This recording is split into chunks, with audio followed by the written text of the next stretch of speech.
Hello, fellow Toastmasters and anybody thinking of becoming a Toastmaster. I'm Chris Guld, and I'm VP of Public Relations for Early Bird Toastmasters. I've set a goal to interview all our current members, and my first victim is our VP of, what is it that you are now, Kip? Education, I think, at the moment. Yeah. Kip Barkley, yes, VP of Education, which is the cornerstone of the club, and you are the cornerstone of our club. The And executive producer for Hollywood people. we appreciate you. And so, tell us, how did you happen to join Early Birds, and how long have you been a member? I had heard about early birds years and years ago from college. My uncle had a club that met in his living room. And in 1990, when I quit my day job, I found a Toastmasters club and joined it. Two very important decisions I made in 1990. That was Early Birds, That yes, was because early I birds, think too. I think I joined in 1992, so I'm going up on 30 years, and you were a member already. Mm-hmm. Mm-hmm. And what was your goal? Why? What did you learn about Toastmasters that made you want to join? I wanted to speak more.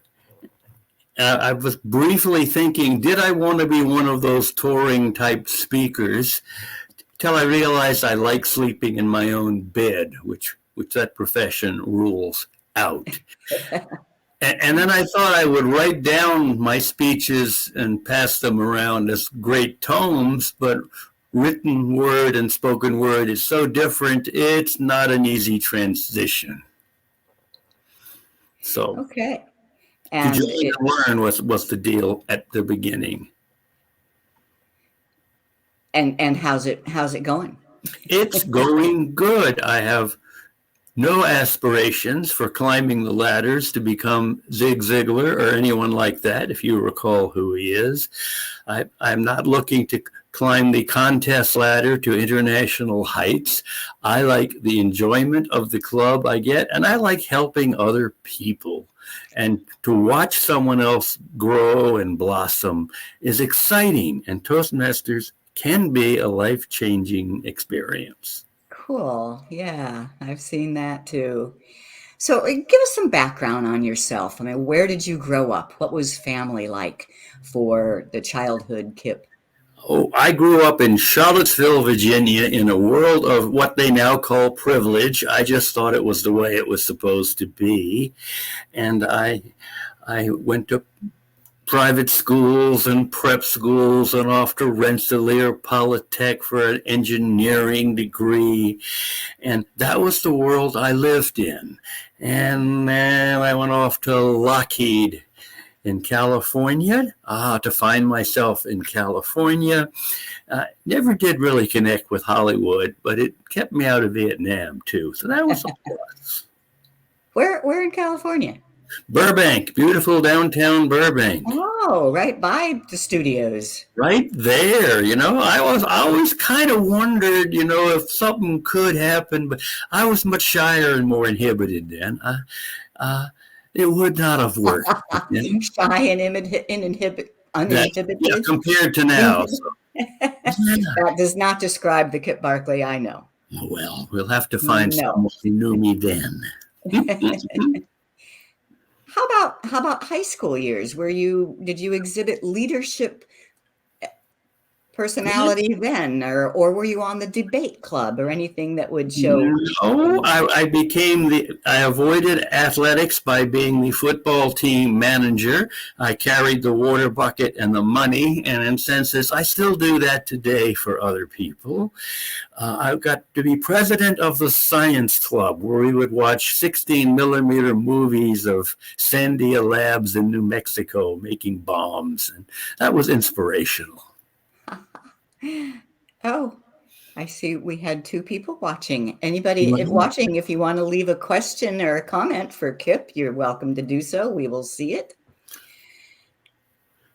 Now, you went on to be an engineer. I that doesn't seem to fit your personality to me.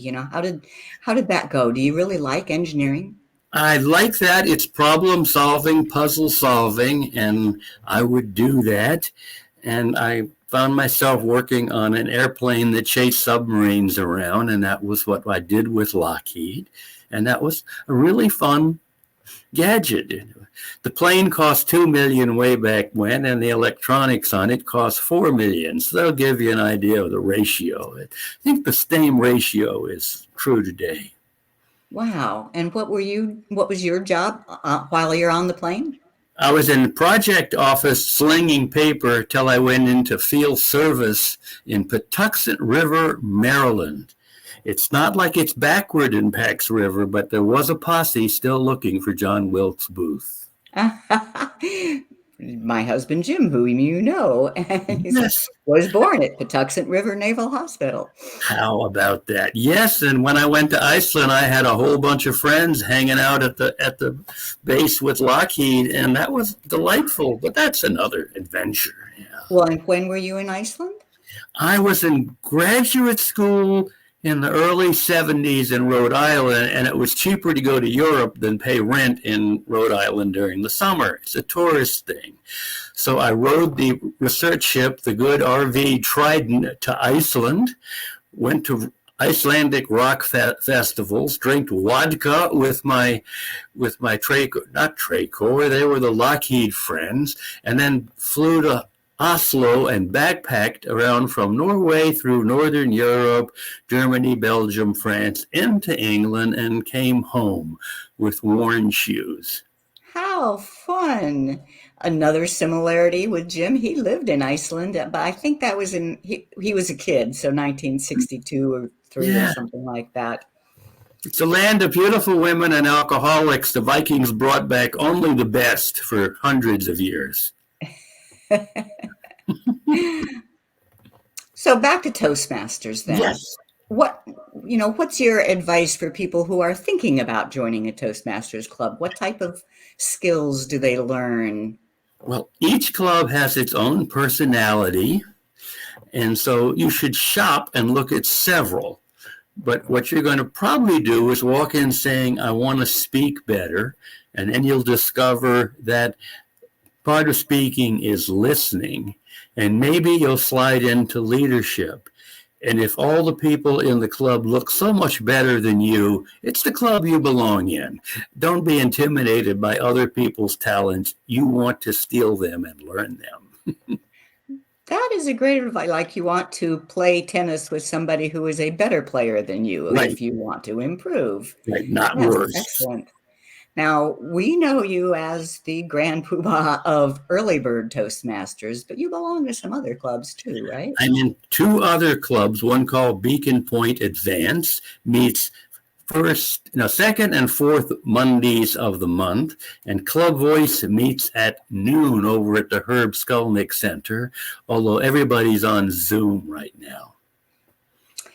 Speaking of Zoom, yes, do you miss the in-person meetings? Our early bird Toastmasters have been meeting over Zoom for going on 2 years now. Mm-hmm. I miss the reaction from the audience because I respond to it and it keeps me sharper. When I saw Zoom first before COVID, and I said, why would I do this? But then I got locked in my house and I loved Zoom. So maybe we early birds should do one live meeting every month or two, just to remember how it works. I do miss the live, but the Zoom has such advantages. Yes. I mean, our club now has members in Spain and Pennsylvania and Miami, in addition to where we are, which is Fort Lauderdale, Florida. Right. And Now, Zoom's not going away. It's just not going to go away. right. Now, in addition to being our VP of education, we also know you as our professor of pathways. Yes. Tell us just a little about that. Toastmasters decided to go with the trend and move online, thinking everybody in the world had a large tablet and wanted everything there. So they bought this package to replace the paper manuals with projects. And it just shows me that Bank of America has a lot more money than Toastmasters, because when Bank of America's online banking system is facing you, it works, it's easy, you understand it. Pathways is a challenge. And then if you're technically challenged, now you're terrified of speaking, you're baffled by the technology and irritated by Pathways' clumsy way of doing things. Otherwise, it's great.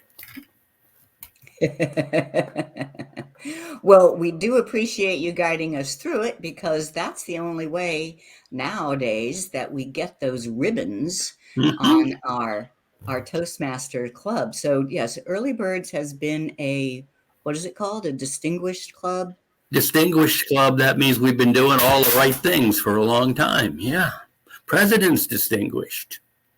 President's Distinguished Club. Yes, we have some very advanced, good speakers, and yet the primary experience that I think we all have in our meetings is that we laugh and have fun. Oh, we have fun. And you're a big part of that. So as a longtime member and leader in Early Birds, do you have any kind of goals for the club? What would you like to see happen with the club?